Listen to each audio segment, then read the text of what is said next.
Hey, morning, Woodturners. I'm Captain Eddie Castle, and welcome to the shop. Boy, is it hot out there. Wow. Summer came to Louisiana. It's only the first week of June, hurricane season. But I got a couple of things I want to finish up on this piece, and then I got to get some other pieces going. But you know what you got to do? It's automatic. You got to watch.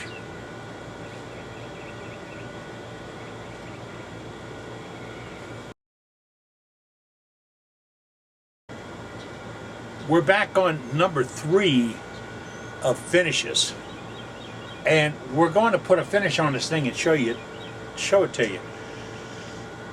Part of my problem with being sick for 4 years is some items and products I had. Well, you know this. You get a product and you think it'll last forever. Well, it didn't last forever. It really didn't.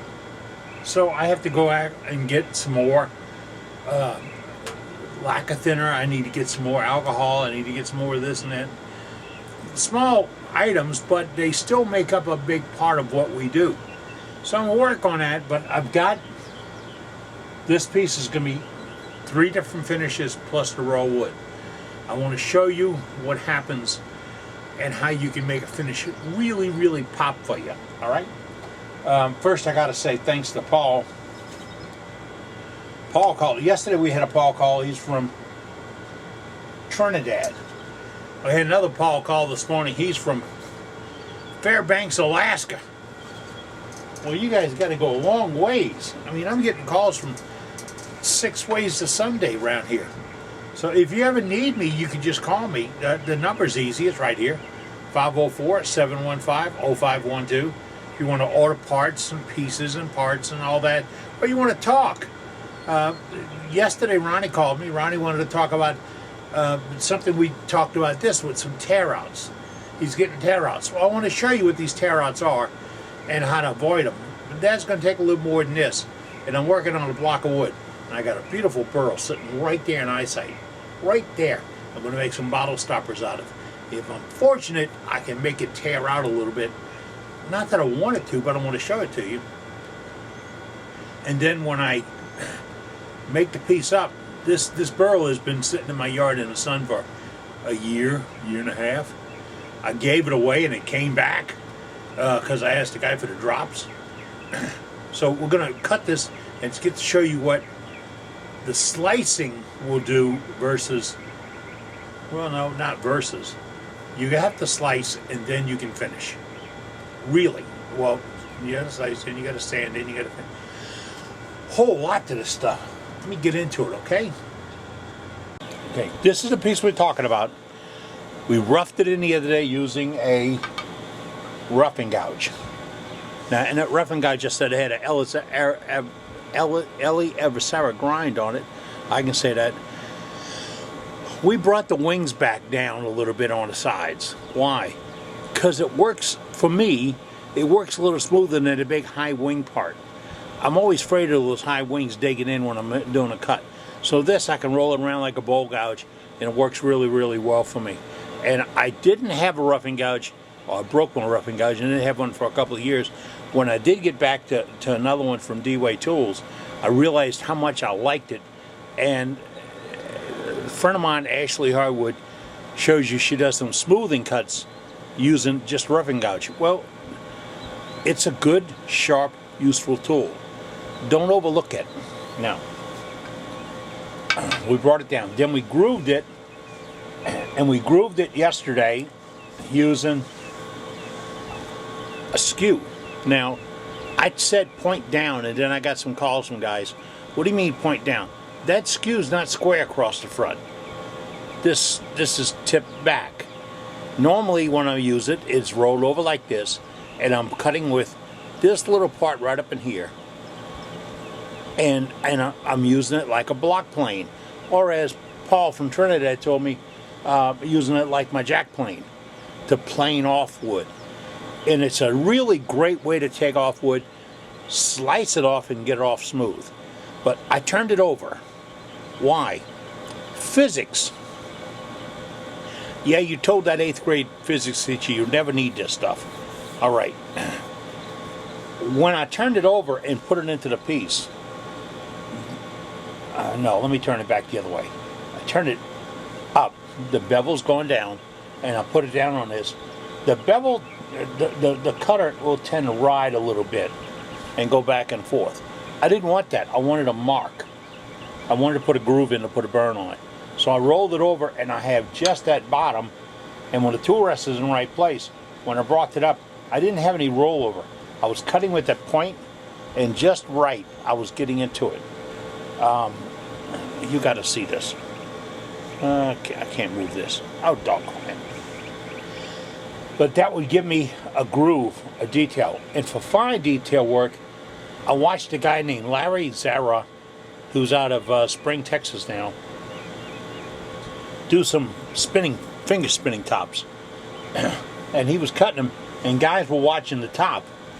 And I wasn't well that day, and I was sitting on the floor watching it from right in front of the lathe. And I saw that he didn't go in with the tool on an angle like this. He flipped it over, and he went in. He didn't say anything about it. And at the second or third time he did it, I said, wait. I want to see how you're making that pass. And he made a pass thin enough to read the paper through. Whoa! And he had complete control over it. Complete control. Why? Because he figured out how the tool worked. That's what I want you to do. How does a tool work? Now, we've gotten that far. We've got it sanded to 320. I said the other day I was going to sand it to 400. Oh, I changed my mind. I'm going to stop at 320 because I hope you can get this.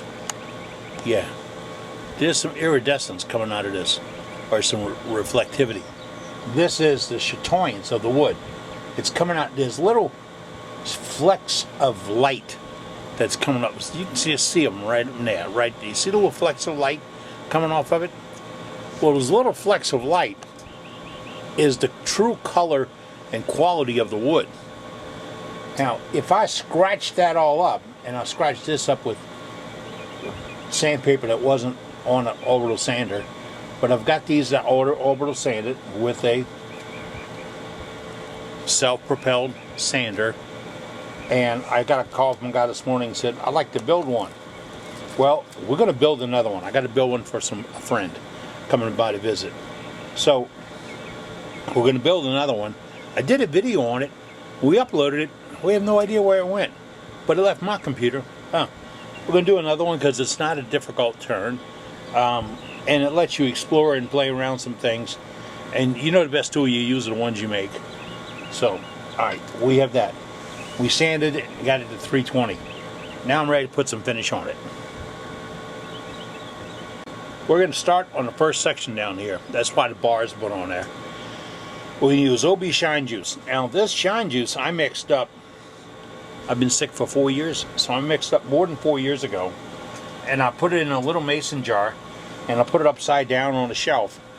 Upside down so that the air wouldn't leak out of around the top a little bit. And I wasn't losing the alcohol, and it didn't change height on the jar. Had a mark on it where it was at, but you see it's separated again. Now, that separation is normal. It happens when you mix oil and shellac and denatured alcohol. And this is 1/3, look, 1/3 of shellac, 1/3 of denatured alcohol, 1/3 of boiled linseed oil. This is a product. You don't boil linseed oil. It's a product. You take these three and mix them together, equal parts. Don't over mix it because it takes a long time to use it all up. All right, now I shook it. My little brother had a name for that. I can't remember what it is. I'm using a piece of blue paper towel. I get this at Home Depot, and it comes in a full-size roll. Then I bring it in, run it through the bandsaw, and take it down about 1.5 inch strips, because that's what I'm going to use for finishing. I'm not going to use a lot. It's a nifty way to do it, and never, ever, this is a rule, never ever bring a rag to this machine. A rag catching on this machine will pull your fingers off.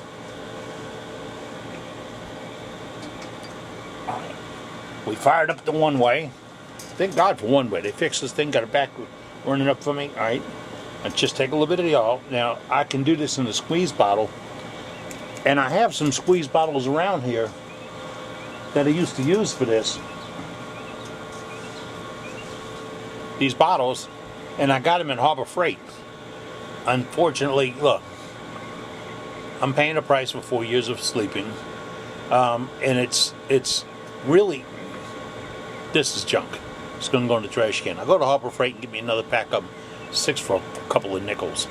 But this is what I normally put it in, and you can squirt it on a paper towel and put it on. But today we're roughing it. I'm going to dip it. I'll bring the speed down a little bit more. Oh. Now, I don't need it much more than this because I'm applying finish. But I'm going to take this and apply the finish. We had to get back to page 1. The lathe won't run as slow as I thought it would run. And the controller said, ooch, ouch. So we shut it down and went back to it. A little bit of the stuff on it. Now, I'm going to rub it in. Now, I'm running a little bit quicker than I should, but I'm not doing any real harm. Right now, what I'm doing is adding boiled linseed oil, alcohol, which gone, and the shellac. And I want to put a good coat on. The beauty of this is called Will Be Shine Juice. This has got some natural finish on it in itself. I mean, it will work out nicely.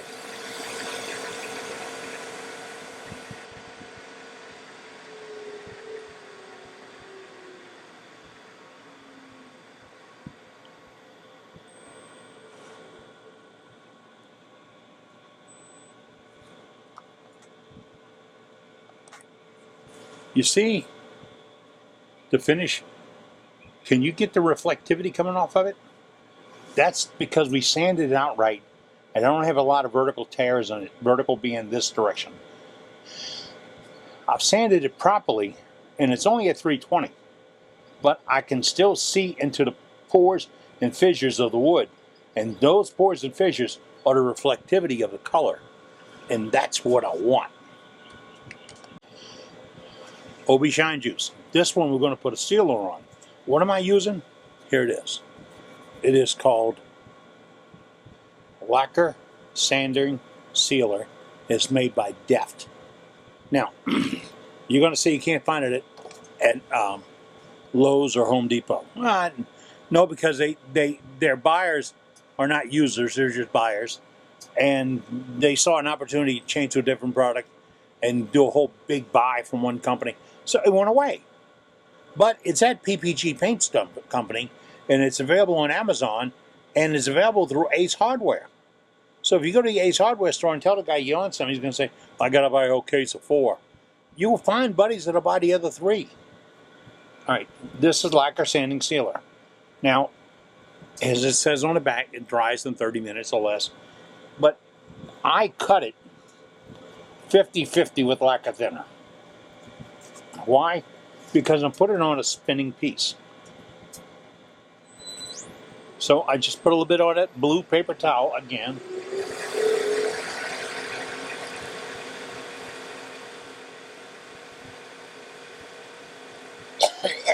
Pardon me. What you're going to see is it will build up faster and a more complete finish than I would have ever got with something not really, I don't think there's anything similar. It's lacquer sanding sealer. When I was a kid working in the cabinet shop, we called it DeVoe made it. And it had like a magical name or mystery finish, but it just would give you a good finish. Now there's furniture out there that I did from a company that was too cheap to pay for finishing that was finished with this. That's it. Just this lacquer sanding sealer. Now, I want you to take a look at this one. This one is where we have a little holiday at.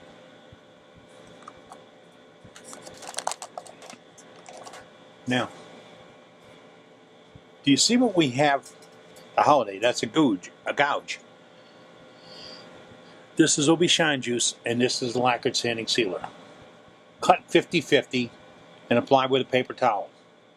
There are a few things I say here that I'm really nuts about, and that paper towel thing is one of them.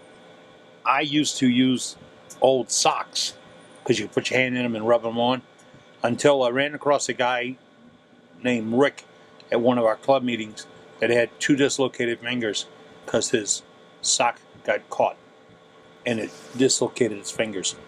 Oh, didn't want that to happen. Now, we have the third and the fourth one. This was going to get a finish, and this one's not going to get a finish. Got it? Got it. We're going to talk a little bit here about doing a CA or super glue finish. Now, my super glue, mine, one I use, is made by Starbond. You can go to starbond.com. I think there's another company on here, CPH International. That's Starbond, CPH International. It comes in a little package, and in the package are 2 applicators and a bunch of those little spouts for you when you get down in cracks in small places and all that. Now, and then I got a stopper for closing up the kit. It's nice to get all the parts and all the things from the right people. And why did I go to these folks? Because when I first got into CA and was looking for it, I ran across a guy, and I want to say it was Paul, and he was in California, and I asked Paul about this buying CA. And he was selling it to our club for a couple of bucks a jar for a 2 ounce. And then we had 16 ounce and quarts and all that.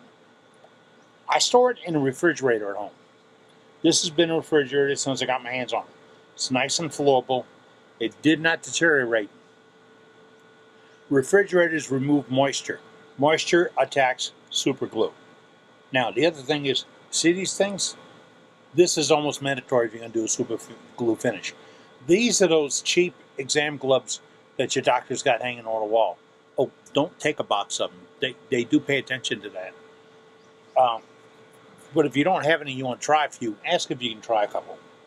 But I get the extra large or the large. Now, I take the cap off, and I've cut the tip a little bit. If you don't cut that tip a little bit, nothing will come out. And then you're sitting there squeezing like crazy. And you really, really feel dumb. I'm going to take a little piece of paper towel, just like normal. All right? Now, the beauty of super glue is it is a self-finishing finish. This is all you really need. But I'm going to show you what happens when I do the super glue on raw wood, primed wood, and CA finish. I'm sorry. Raw wood, primed wood, and super... Oh, boy. I'll be able to get there and say this is OB Shine Juice. All right? I'll get there. Now, crank up the machine again. The gloves, the pad, the lathe, the glue.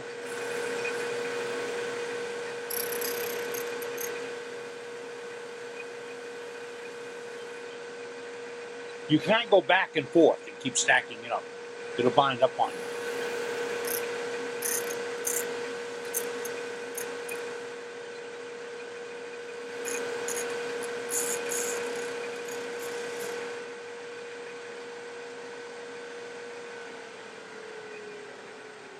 Now that was quick.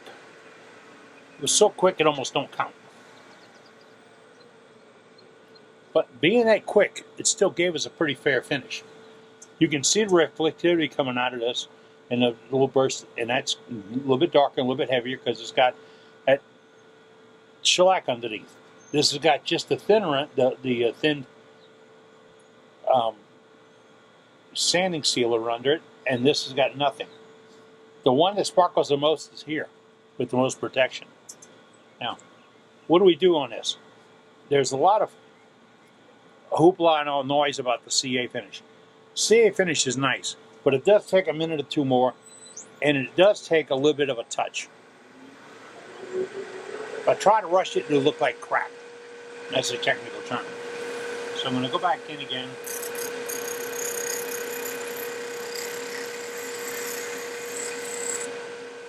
All right.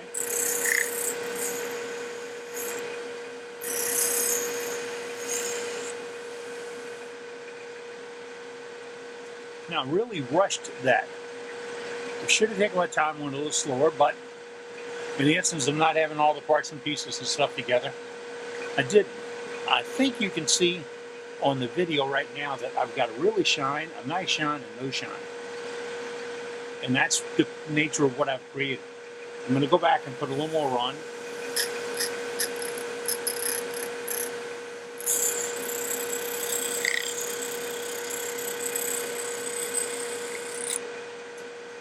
I don't think I used 10 drops to do this. Not enough to even measure on a bottle. Use one paper towel, and I've got a pretty good finish going on. Now, I want to shut all this down and show you something. This is what we ended up with, quick finishes. You see how that's got the holidays and the voids in it? It's not glassy smooth. I could keep, that is the OB Shine Juice. I could keep adding shine juice and build it up to look like a mirror or a piece of plate glass. This has got the sealer on it, and you can see where I still get the reflectivity through it and get it. And I want to talk about more about that in a minute. And then this has got just the super glue on it. There is a difference in those three finishes. It's the same piece of wood, sanded the same. That's the piece that's unfinished.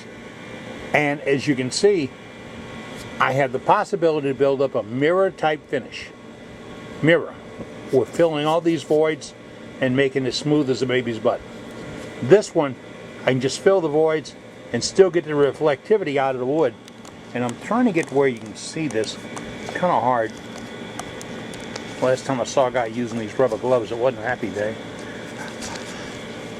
Oh, sorry about that. But you can still see the reflectivity. This one, because it didn't get sealed, the reflectivity is down to a certain degree. But all three are acceptable finishes.